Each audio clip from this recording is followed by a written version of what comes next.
Chapter 13.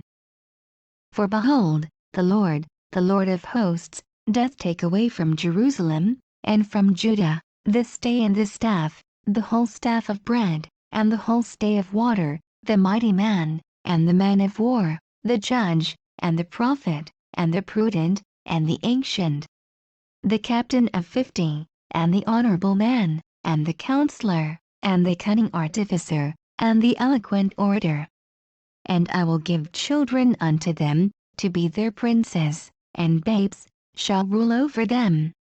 And the people shall be oppressed, every one by another, and every one by his neighbor. The child shall behave himself proudly, against the ancient, and the base, against the honorable. When a man shall take hold of his brother, of the house of his father, and shall say, Thou hast clothing, be thou our ruler, and let not this ruin come under thy hand, in that day shall he swear, saying, I will not be a healer. For in my house there is neither bread, nor clothing. Make me not a ruler of the people. For Jerusalem is ruined, and Judah is fallen, because their tongues, and their doings, have been against the Lord, to provoke the eyes of his glory. The show of their countenance doth witness against them, and doth declare their sin to be even as Sodom, and they cannot hide it. Woe unto their souls, for they have rewarded evil unto themselves. Say unto the righteous, that it is well with them, for they shall eat the fruit of their doings.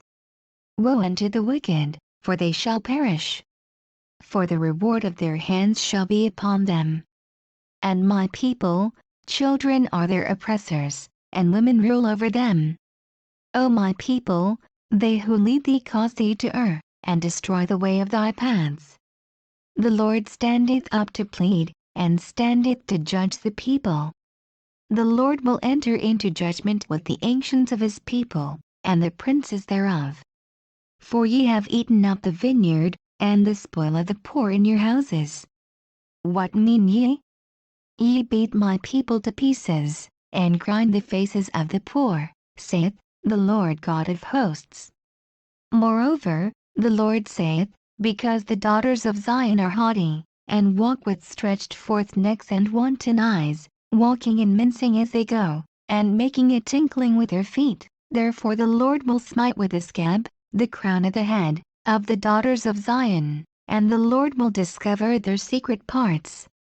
In that day the Lord will take away the bravery of their tinkling ornaments, and calls, and round tires like the moon, the chains and the bracelets, and the mufflers, the bonnets, and the ornaments of the legs, and the headbands, and the tablets, and the earrings, the rings, and nose jewels, the changeable suits of apparel, and the mantles, and the wimples, and the crisping pins, the glasses, and the fine linen, and hoods, and the veils.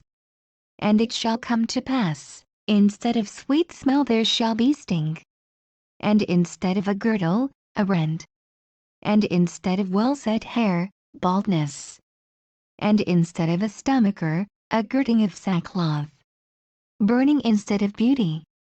Thy men shall fall by the sword, and thy mighty, in the war. And her gates shall lament and mourn. And she shall be desolate, and shall sit upon the ground.